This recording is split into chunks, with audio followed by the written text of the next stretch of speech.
Israel has repelled a massive Iranian aerial attack, but warns the campaign is not over. It's called for vigilance. Iran's first direct attack on Israel, despite decades of hostility, utilised more than 300 missiles and drones. There's been calm over Israel in the wake of the barrage. This is the live view of Tel Aviv. Israel had support in intercepting the weapons from its allies, including the US, UK and Jordan. Those that got through had minimal damage. US President Joe Biden has said he wants to coordinate a united diplomatic response to Iran's attack at a meeting of the G7 group of wealthy nations he intends to convene tomorrow. Flashes in the sky of Jerusalem. This footage shows the interception of missiles and drones launched by Iran. Israel says its defense system shot down most of them in the sky. Last night, Iran attacked Israel with more than 300 weapons, but our technological and air superiority meant that we were able to fend off this assault. Together with a strong coalition, we intercepted almost all of these threats. After the first ever direct military attack on Israel from Iranian territory, US President Joe Biden spoke with Israeli Prime Minister Benjamin Netanyahu. Biden reaffirmed what he called America's ironclad commitment to the security of Israel and announced plans to convene G7 leaders for a coordinated diplomatic response. In Tehran, pro-government Iranians took to the streets to celebrate the wave of strikes towards Israel. The Islamic Revolutionary Guard Corps says the overnight assault was a response to a deadly airstrike on an Iranian diplomatic compound in Syria earlier this month, which killed several of its most senior commanders. Iran's mission to the United Nations wrote on social media that its attack on Israel can be deemed concluded. Of course, Israel will react to this attack, but whatever they do, our brave men in the Revolutionary Guard will anticipate it. I do not think Israel will have an answer to the attack. If they respond, Iran will definitely also respond.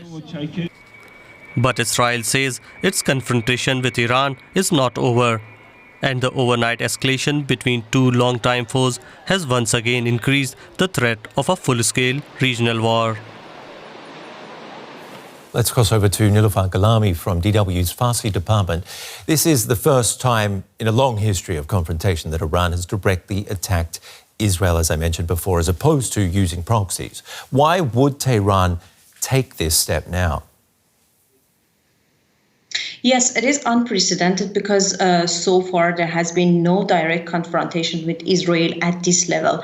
And one of the reasons for this attack was the regime's need to convince its supporters who asked when will you respond to the consulate attack? In addition, since the day of Qasem Soleimani, the death of Qasem Soleimani, the regime had not taken any harsh revenge that they were talking about, and that caused them to be ridiculed by a large part of the people and many questions from their supporters. So, of course, there was no revenge at all, but the type of the attack was similar to the attack on Ain al-Assad base. So that is, they had informed about this attack, and even White House was informed about it.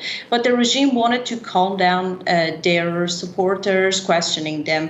They think the U.S. will not enter the conflict, but I think this is a big gamble due to the current situation and the condition after the October 7th attack by Hamas. Israel must give an aggressive response, and everything depends on this response. And it may also bring the U.S. into the war. Another reason, according to many, was the appeasement of the West with the Islamic Republic. Experts believe that the dispute mechanism must be activated before, and the IRGC must be designated as a terrorist group by the EU. And adding to that, with the policy of the Biden administration, the Islamic Republic had an opportunity to sell oil and save financial resources to create more chaos in the region. And we saw, for example, that Iranian drones were used in the war between Russia and Ukraine, and the regime continued its attacks through proxy forces, and now it has attacked the Israel territory in an unprecedented way. So the West should know that the Islamic Republic will continue to destabilize the region as long as it is allowed, and at the same time it will suppress anyone opposing their strategy inside the country. And this is why Iranian pro-democracy activists have been warning for years that peace and security in the Middle East will depend on the destruction of the Islamic Republic and the establishment of a democratic regime in Iran. Well, Iran's leadership is now saying that any reckless Israeli move will prompt a stronger response. Tell me how prepared Iran is for this conflict to escalate. Yes, Iranian officials, including Ali Khamenei and IRGC commanders, constantly warn Israel in their statements today and days before, and threaten the US for any possible interference. And it is certain that Iran is vulnerable to Israel due to the long distance between the two countries. And we have to consider that Iran's internal condition should be also considered, that economic and social situation is critical, and the legitimacy of this regime has been questioned for years. So in addition, the Israeli front will not consist of just one country, but will be an international coalition against Iran. And the Islamic Republic will not have the slightest chance, I would say. But this question is highlighted here. To what extent does the West seek confrontation with Iran? We must remember that Russia is now at war with Ukraine, and Israel is also fighting Hamas terrorist group. Niloofar Gholami from DW's Farsi department. Thank you. Thank you for having me. I asked Middle East analyst Ksenia Svetlova what she thinks is behind Iran's attack. Well, I think that it's quite clear that Iran is basically in the same game just like Israel.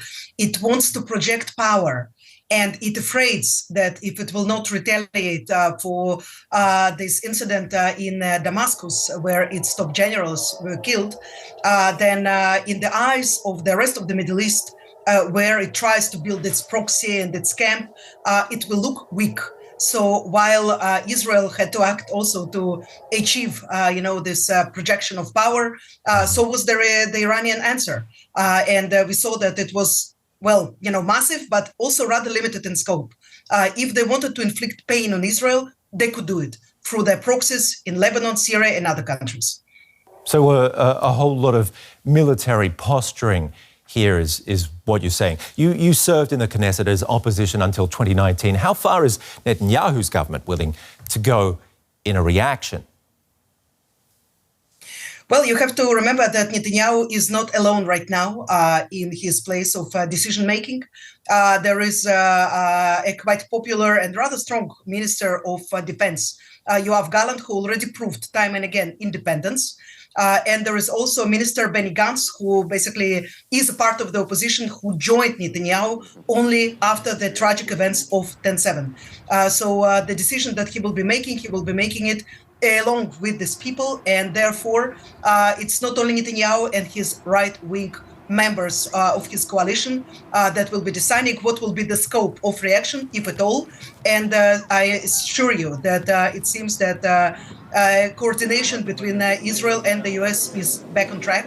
And in this regard, we are expecting, of course, negotiation in regards to any form of Israeli reaction in Iran. What about when it comes to Israel's allies' calls for restraint, though? Well, it's natural that now, the whole of the Middle East is very worried. And we know that even sometimes simpler steps, they can bring along major wars. I just have to remind that the assassination attempt on Israeli ambassador in London in 1982 caused the war in Lebanon in June 1982. So therefore, I think that the Israeli allies, at the same time, while they were fighting shoulder to shoulder along with the Israelis, Israeli fighters, Israeli jets. And they proved resilience of this alliance yesterday. At the same time, nobody is interested in this large regional war. Not the Iranians themselves, but of course, not partners of Israel. And I think that Israel, of course, should be attentive to the voices of its close allies that, again, proved that the nature of their relations is much stronger than it sometimes look through the TV screens. But so far, Prime Minister Benjamin Netanyahu has not been listening to his allies.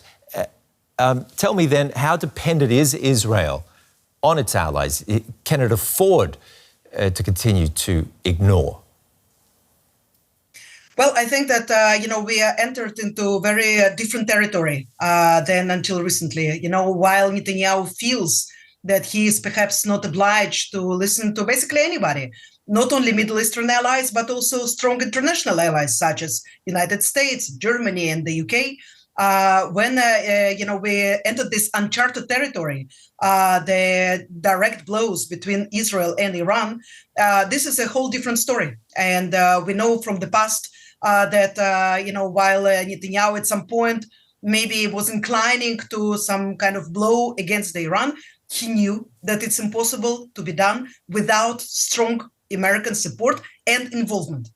So therefore, if we are talking about, further escalation that can bring along, this regional war, I think that even for Netanyahu, and again, he's ready to go very far in many different spheres, such as Gaza, of course, but not, for example, in the north, where Iranian proxy Hezbollah is involved.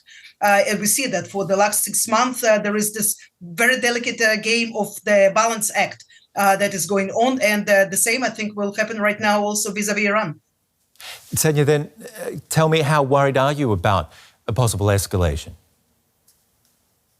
Well, as an Israeli, as a mother who spent last night, it was a sleepless night. I was not affected by myself, by the attack in my area, in the center of Israel. There were no sirens going on. But of course, I was following up, and we prepared our shelter. And I was thinking how I'm going to drag 3 of my kids to the shelter in the middle of the night. I am very worried. And I am very worried about everything that is happening in our country since the barbaric attack of Hamas of 10/7. I'm worried about our further relations, with moderate Palestinians, because we should be promoting them and focusing on the relations with moderate Palestinians, moderate Arab countries, and strengthening the alliance between all of them. And for now, it seems as almost impossible task, but we should not give up on that. Ksenia, Svetlova, thank you for being here on DW. Thank you. Mark Cancian is Senior Advisor with the Center for Strategic and International Studies. An unprecedented Iranian attack here, but limited damage to Israel. Is this a major escalation or a symbol of sorts then?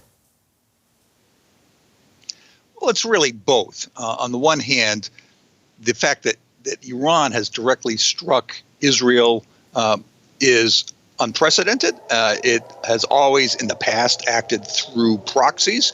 So that's an escalation. That's something quite unusual. On the other hand, of course, there has not been very much damage. So that puts less pressure on the Israelis. This is not a situation like October 7th. I think that the Israelis will feel the need to do something in response, but nothing as dramatic, nothing as large as, of course, what they've done in Gaza. So what damage could Iran do? Well, Iran has a lot of missiles, and particularly they have ballistic missiles, which are harder to stop. Now, the Israelis have a complete set of air defense weapons and missile defense weapons. They've been expecting this kind of attack for 20 years. But ballistic missiles are more difficult to intercept. They have maybe a higher probability of getting through and causing damage. So the Iranians do have some capabilities that they could employ. Drones as well. And of course, they have drones, yes. But the drones have been shown to be susceptible to air defenses. Mm-hmm. How isolated would you say Iran is when it comes to its Arab neighbors? Well, Iran is clearly quite isolated. Now, their Arab neighbors have always been nervous about Iran. This is a tension that goes back centuries between the Persians and the Arabs. The aggressive stance of Iran against Arab countries. They've struck several of them in the past. So this is just increasing their nervousness. Where do you stand on Israel's next response, if there's going to be retaliation or not, or a step back? Well, what we've heard from the previous commentators is two themes. One is that the Israelis will probably do something. That's very typical of Israel. You hit them, they'll hit you back. On the other hand, the damage has not been very significant. So I think they might go after some targets where there will not be many casualties, certainly not civilian casualties. A military airfield would be a classic one, maybe the production facility for drones. They might go after some of the Iranian naval capabilities. The Iranians, of course, have captured a ship in the Gulf, and the Israelis might go after some of those naval capabilities. There's also been a Iranian ship in the Red Sea that has been giving targeting information to the Houthis. They might go after that also. And Mark, what sort of response would those options draw? It's hard to say, if the hope is that the Israelis make, their counter and then both sides sort of step back. The Iranians, as we've heard, don't want a larger war. Before this, they had been talking about de-escalating. They had pulled the Houthis back a bit, for example. So one hopes that whatever the Israelis do, it's limited and the Iranians can sort of walk away. That's certainly what the United States is saying. The United States has been very clear that it will not participate in any attacks on Iran or any counters, but it's likely giving both advice and maybe some intelligence to the Israelis to help shape this response. And I'd like to get more on what's happened overnight from Marina Miron from the War Studies Department at King's College London. Welcome back to the show. Israel has said that Iran fired 170 drones. Can you tell us what kind of drones we are dealing with here? Good morning. Well, we can only guess here. The fact that some drones came allegedly from Iran, that they would have to fly about 2,000 kilometers. So those could have been the Mohajer 10 drones. And then there were other drones coming from Iraq, coming from southern Lebanon, and coming from Yemen. It could have been another type. Maybe some of them could have been the Shahed 136, the drones that the Russians are using in Ukraine, but there is no certainty in terms of whether it was one kind of drones or several kinds of drones and which specific drones Iran has used. Is it possible to say if they had hit their targets, what kind of damage they would have been able to do?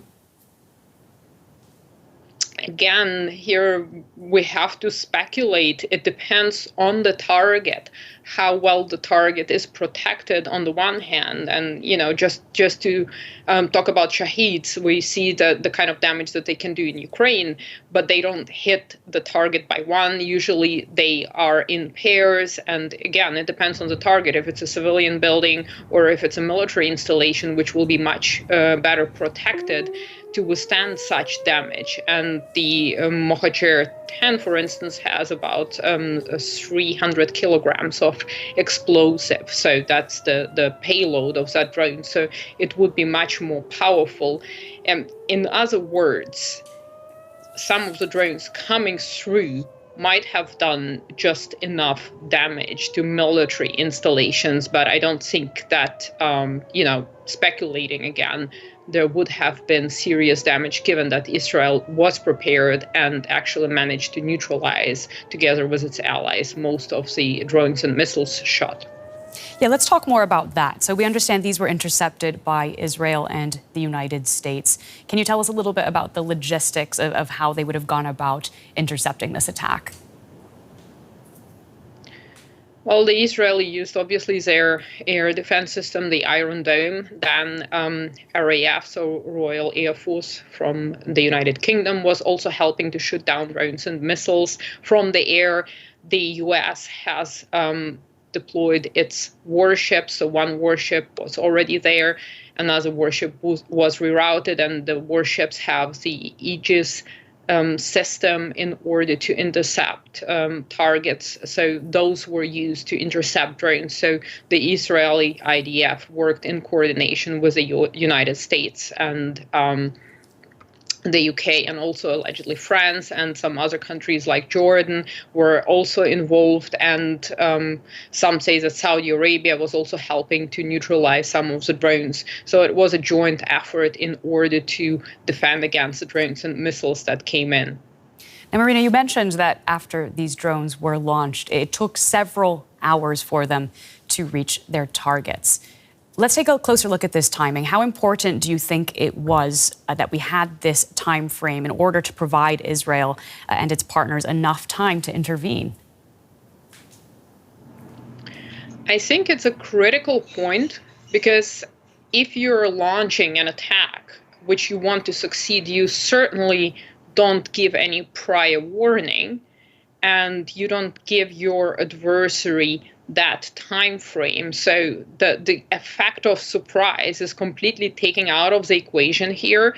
And what I'm thinking is that Israel raised the stakes in a certain way with the Damascus strike, and some US officials indeed confirmed that was an Israeli strike. And Iran had no choice but to respond. So there was mounting pressure inside Iran itself to respond from its own soil, not to use its proxies, or maybe to use its proxies as well, but to demonstrate clearly that Iran is not happy about Israel attacking it on what is considered to be its territory. So what I'm thinking for Iran doesn't want a regional war, neither does Israel. So you have to raise the stakes just a tiny bit in order to basically do something. So show a response, show a willingness to respond, but in such a way that the other party doesn't have a lot of good options to retaliate. And so now Iran has launched this barrage of drones and missiles along with its proxies, but Israel intercepted them all because they knew well ahead they could prepare and coordinate with the allies.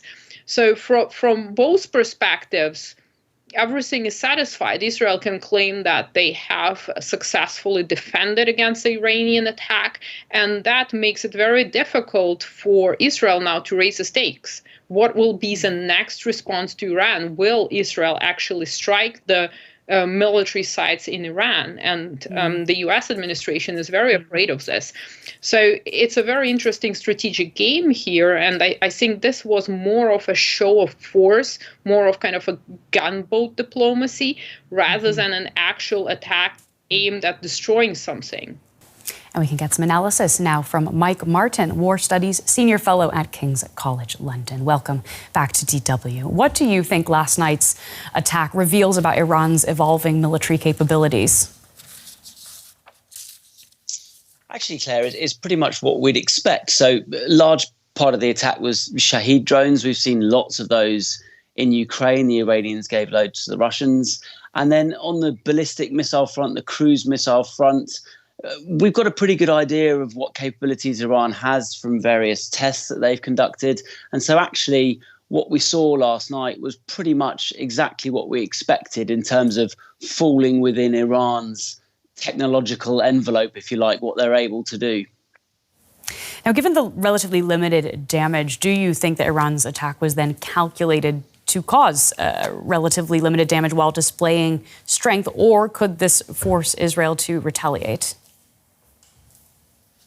I think you've hit the nail on the head there. Yeah, as you said in your package, this was in response to the Israeli attack on the Iranian consulate, and Iran had to respond to that.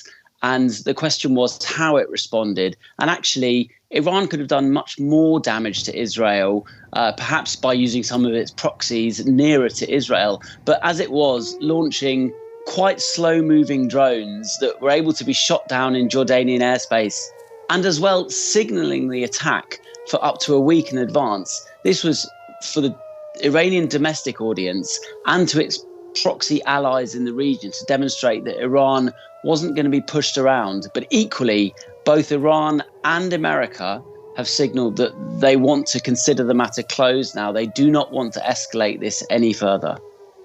Does this also have to do the successful downing of what an Israeli military spokesperson says was 99% of the drones and missiles fired? Does this also have to do with Israel's capabilities here? Why else would it have been so successful? So it wasn't just the Israelis, right? The Israelis shot down a lot of the missiles once they entered Israeli airspace, and we've seen the photos in your package just then. But actually, a lot of the slower moving drones, and in numerical terms, the drones took up the large part of the attack. They were shot down predominantly by the US Air Force and also other allies, Jordan and potentially the UK as well. Now, the Americans have got the largest and most technologically advanced air force in the world, and the Israelis have the most advanced air defense system in the world. So I actually don't think it's that surprising with an attack that they had a week's notice of, that they were able to plan, prepare, pre-position airframes, get the defences ready, and then deal with the attack in a fairly comprehensive manner. I think, to be honest, both sides, Iran and America and Israel as well, really what happened last night was to be expected. I think all sides are expecting to happen what happened, and then it happened. And now I think we're going to go back to something slightly more steady state between the two sides, because nobody wants to escalate beyond really what was a demonstration last night. So, Mike, just briefly before I let you go, what do you think then Israel might be considering in terms of a possible response? What options would be on the table for them?